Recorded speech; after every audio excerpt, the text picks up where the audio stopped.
चला 2025ला tata bye bye करायची वेळ आलेली आहे आणि 2026 आगमन होत आहे. तर जे आता न्यू कपल्स असतील किंवा जे आता न्यू मम्मा बनणार असतील त्यांच्यासाठी खास आहे की 2026 साली येणारी जन्माला येणारी मुलं ही काय नशीब घेऊन येणार आहेत.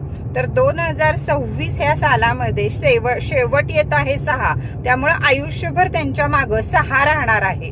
जर या मुलांनी जन्माला आल्यापासनं कधीही शिकतील ते तोपर्यंत जर आपली कोणतीही तारीख लिहिताना किंवा जन्मतारीख लिहिताना संपूर्ण लिहिता आले, 2026 ही तारीख जर संपूर्ण लिहिता आले तर 2026ला जन्माला आलेल्या मुलांसारखं भाग्य दुसऱ्या कोणाचं नाही. परदेशी शिक्षण, खेळाडू या सगळ्यामध्ये ती दिसायला सुंदर असतील, ती वागायला सुंदर असतील, ती हाय सोसायटीमध्ये राहतील, हाय पोझिशनला कामं करतील, एवढं छान नशीब घेऊन येणार आहेत 2026ची सगळी नवीन बाळं. तर चला, कोणाकोणाला आहे 2026ला कुणाकुणाच्या मुलांचं आगमन होणार आहे कमेंटमध्ये जरूर सांगा.